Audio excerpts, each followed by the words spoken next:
Am I the a-hole for telling my boyfriend I'm uncomfortable with him referring to my house as our house?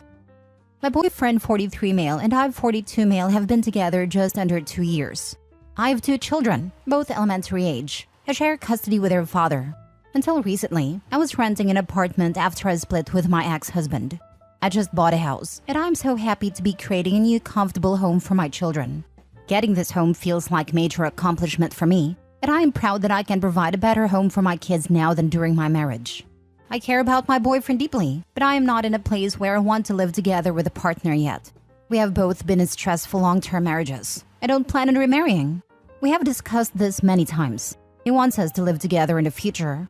I told him I want that eventually, but I can't give him a time frame for when I may be ready for that. He gets along with my kids very well, but I'm reluctant to have him in a stepdad role for various reasons. Mental health issues and alcohol abuse, which he says he is actively addressing. He has a living situation that is less than ideal, and has been leaving things in my home every time he stays over. It started with some clothes, now it's a keyboard and guitar, and spare TV. I feel like this is a method of moving in without officially moving in. He has started using the term our a lot. Our house, our bed, our kids. I started a discussion about how it makes me uncomfortable that he behaves basically like we live together. When my kids are at their dad's, he's always over, and I have to basically ask if I can have nights home alone sometimes. I require regular recharge time alone for self-care. I don't get that opportunity often. He reacted pretty angrily because he said the terminology ours doesn't matter, because we are 2 adults in a loving relationship. He sees things as ours because he cares and helps out, but I see it as him not respecting my boundaries. Am I being selfish and immature because I'm not quite ready to share? Am I overreacting to his use of the word ours? Now for the top comments before reading the mini update. Not a-hole. You need to feel good about enforcing whatever boundaries you need in a relationship.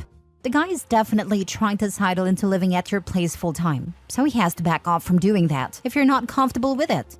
The place isn't an ours, it's a yours. I worry if he does get in, next he'll stake a claim in her property.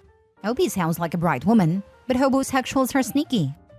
I am also worried about that too. I'm in the process of updating my will now that I own a property, and as of now, everything goes to my kids. Your boyfriend is definitely giving homosexual vibes if you say his living situation isn't ideal. Protect your home that you worked so hard for. That is for you and your kids. Not the a-hole, by the way. My ex is a homosexual and tried this. First, it was things he just forgot at my house, which led you then calling it our house. Luckily for me, I'd moved in October and he immediately started talking about inviting his friends over for the holidays. I tried to tell him that I wanted a quiet holiday just myself and my son. He blew up at me and I told him he needed to leave. As he walked out the door, he said he'd be back in an hour, so I had some time to cool off. When he returned, the few things he had at my house were in a box on the porch, and my best friend's husband was changing the locks. Not the a-hole. I think I see something here. He's not in a good place, poor living situation, mental health, leaving things at your house. He's in trouble, maybe about to be evicted. Certainly he's nesting, putting his valuables at her house and moving them from his. And it's too soon, too pushy. I think the fact that you don't see him as a stepfather material is significant.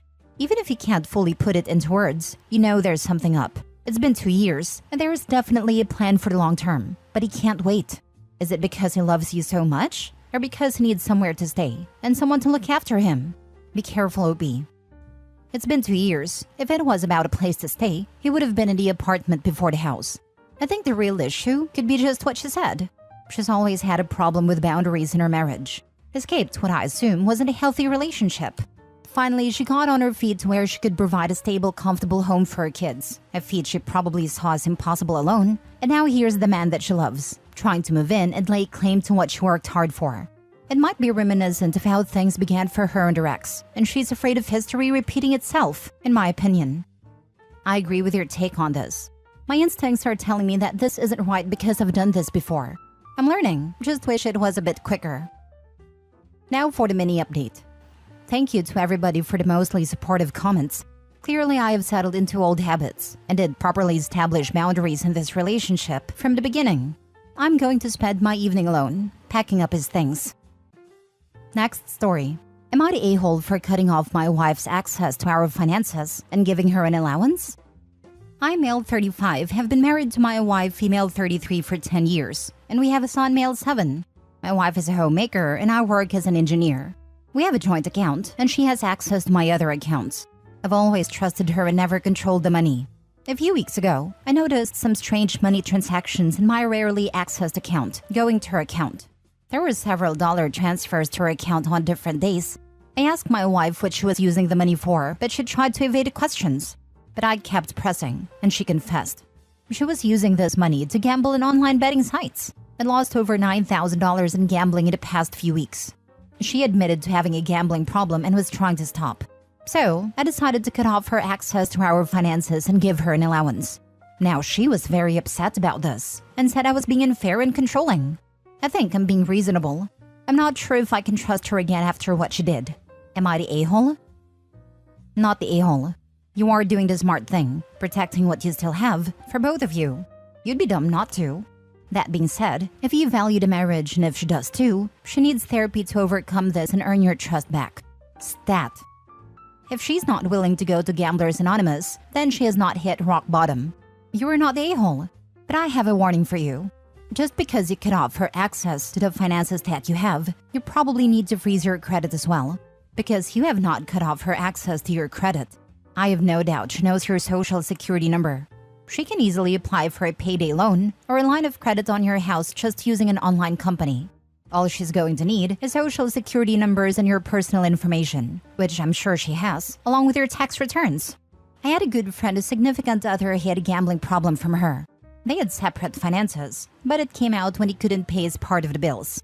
Not only that, it turned out he had had a problem in the past and gone for help. He had relapsed. But before they began a relationship, he had never mentioned this to her. I told her then and there that if he was not willing to get help again, he needed to go, and I had liked him very much. But there was her child involved, and I told her she couldn't put him at risk by having an addict around who was not willing to get help. I know that sounds harsh and final, but when you have children involved and there is an addict of any kind, the child's needs come first. Your wife only came clean because she got caught, so you really need to lock down all your credit. If you have anything of value in the house and she does not get help, you'll probably come home to things missing, such as jewelry or coin collection, etc. So please just bear that in mind. An addiction is an addiction. Until an addict hits rock bottom, they generally don't stop. They will drag you and everyone down with them. Not because they want to, but because they cannot control the addiction, and it becomes all-consuming and all-important. I would honestly be asking her to go stay with her parents until she gets help. Listen to this person. Freeze your credit. Freeze hers as well. Next story. I, male 33, will be divorcing my wife, female 31, because she feels it's dangerous for me to be around our child, female 2 months. My wife complains about how clumsy I am. I do drop things by accident when my hand hits it unknowingly, and so I do agree with her, but it's not that bad that I'm knocking over things every day. I really just laughed this off before, when my wife brought it up, but during the pregnancy she often started to say how she won't let me hold a child because of how clumsy I am. Again, I laughed it off at times, and sometimes when I did take it seriously, I told her there is a difference between knocking over the TV remote and dropping a kid from your arms. Still, I did not think about it as much. But then my child was born, and I was shocked at how reluctant she was to even let me hold a baby in the hospital. I suddenly saw her panicking when I was even around a baby. It caused a lot of fights, and they've continued till now. It's been a couple of months, and I have not been able to hold my baby more than thrice, including once when I held her at a hospital. She now sleeps in the other bedroom with a baby and doesn't even let me hold my own daughter, even if I am sitting on a bed where there wouldn't even be a remote chance of her ever getting hurt even if I dropped her. She almost never leaves our daughter alone with me. I suggested I use a child carrier to take her on walks, but she refuses that too, oftentimes suggesting that I'd tip over and fall face first. I think she's overreacting, and I have also suggested going to therapy together, but all she said about the suggestion is, talking won't fix your body. She keeps telling me that I'll be the reason that our child would die if I ever held her, and as a father, I should realize how dangerous it is and comply with her. All this has really affected me, and I've become a lot more self-conscious. Every time I mess up doing something, she tells me that it's proof that what she's saying is right. I'm a calm person and a pacifist at most times. Even during our fights, I've tried to reason with her, find a middle ground, but I've realized that there isn't any. I love my wife and my child more than myself, but I cannot continue this considering how I can't even hold my own child, play with her, take her on walks, etc. Day before yesterday's night after a fight, I snuck into her bedroom after my wife was asleep. I went to my daughter. I didn't hold her, just held her hand and looked at her. I was emotional and I did whisper a few things to her. Not that she could hear or understand because she was fast asleep. But this woke my wife up, who was right beside her. She screamed at first and then told me to leave the room immediately. I told her that I was not going to hold her and that I was just there to see her and hold her hand. But she didn't believe me and accused me of being ignorant and selfish. I did lose my temper too, and I offloaded these entire 2 months of frustration onto her. I feel terrible about how I acted that night, and I'm staying at a hotel as she told me to leave the next morning. I wasn't in a mood to argue either, so I quietly left. I cannot seem to get over any of what has happened. And even though it hurts so much, I think I'm going to part ways. Now for the top comments. Please call your wife's doctor. This extremely controlling behavior based on faulty logic is a sign of a postpartum mental health problem. You don't deserve this treatment, but your wife's psychosis puts her at risk of self-harm or worse, or actions that could endanger your baby. I'm sure you're sleep deprived, so haven't noticed the severity of this behavior, but your wife and child are both in danger. It is not uncommon for deaths to happen at this stage. Your wife needs immediate psychiatric support. I do believe postpartum could be to blame, but I'm concerned how she would talk about how she didn't want him holding the baby before she was born. Maybe she was anxious about it during the pregnancy. I'm assuming she's a first-time mom, and PPD turned it up to 11. Regardless of the exact origin, there is a serious mental health problem going on, and she needs help for her well-being, and that of your baby. Call the doctor. I used to work in inpatient mental health wards, primarily the mom and baby ward. Your wife is showing some concerning signs of postpartum anxiety. I'd give your health visitor/midwife/doctor a call and express her concerns before the anxiety manifests itself in more harmful ways. Although preventing a father from bonding and caring for his child is harmful already. 100% this. Divorce is totally your choice, but get her this help first for your baby's sake. I agree 100%. It's hard because this isn't what people think of when they think postpartum depression, but it takes all kinds of forms. Some anxieties happen during pregnancy and become extreme in postpartum. Your wife needs help. She could be in danger, even beyond preventing your bond. Last story. Am I the a-hole for telling my wife she is neglecting our older kids? I'm male 40 and married to Kate, female 38 for 8 years. I work in construction and she is a kindergarten teacher. We have 4 kids, an 8-year-old boy, a 6-year-old boy, a 2-year-old boy, and a 6-month-old girl. Kate has always wanted a girl. After our second child, we had a talk, and I expressed that our family is perfect with our 2 wonderful boys. She cried and suggested trying one last time, as she has always desired a big family. After our 3rd child was born, I scheduled a vasectomy, but due to lockdowns and backlogs, my appointment got postponed. Although I used rubbers, it seems one broke, leading to Kate getting pregnant again. She finally got a daughter she always wanted. From the moment she announced it, she began using phrases like, "Finally, a girl," or "I can finally enjoy having the baby I wanted." I assumed she was just overly excited. Honestly, to me, what's the difference? They're all our kids. We live in Canada and Kate is on an 18-month maternity leave. She seems to have shifted the responsibility to 3 older kids onto me, as if she doesn't see them anymore. Our youngest boy, the toddler, has speech delays, requiring me to take unpaid time off for speech therapy. Meanwhile, Kate makes TikTok videos showcasing how she dresses up our baby girl and conducts a baby fashion show. When I come home, I either end up ordering food or cooking, or the boys will have no dinner. I have done their laundry, or they would have nothing to wear at school. Meanwhile, she claims to have already eaten and is busy snuggling with the baby. The other day, I had to attend a parent-teacher afternoon because I later found out she took the baby for a commercial audition. I told her last night that I'm so tired I almost fell asleep driving to work. I expressed that I'm glad she's enjoying the baby, but we have 3 other kids to take care of too. She got angry and said she's on leave to recover, it's not a vacation, and that I'm being an a-hole. Please tell me, am I? You need to explain that her behavior will damage the relationships with your older children. It's wonderful to be excited, but not to the detriment of the family and your marriage. Nip this in the bud. Not the a-hole. I did try to tell her that. I specifically told her that our youngest boy needs extra attention since he is not verbal. She got very mad at me and ended the conversation. Insist and do not relent.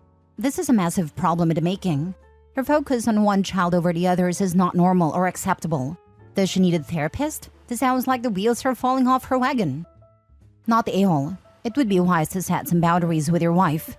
Talk to your wife about these problems and tell her if she continues to neglect the boys, she has 2 options. 1. going into family therapy so you guys can work on this. 2. If she doesn't want to go for option 1, you guys get a divorce. This behavior is totally not done. She doesn't respect you and your boys. She just wants to have a mini her and now her dream came true.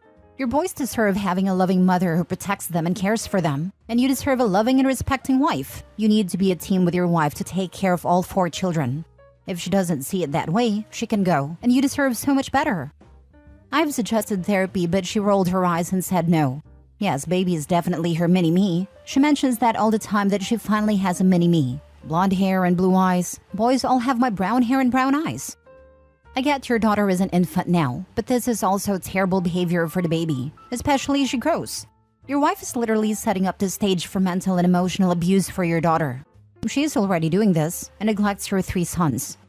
Start writing everything down with dates and times. For example, the time she spends online recording with your daughter, the skipped meals, the missed appointments, the obsessive language she uses when speaking about your daughter, refusal to seek help.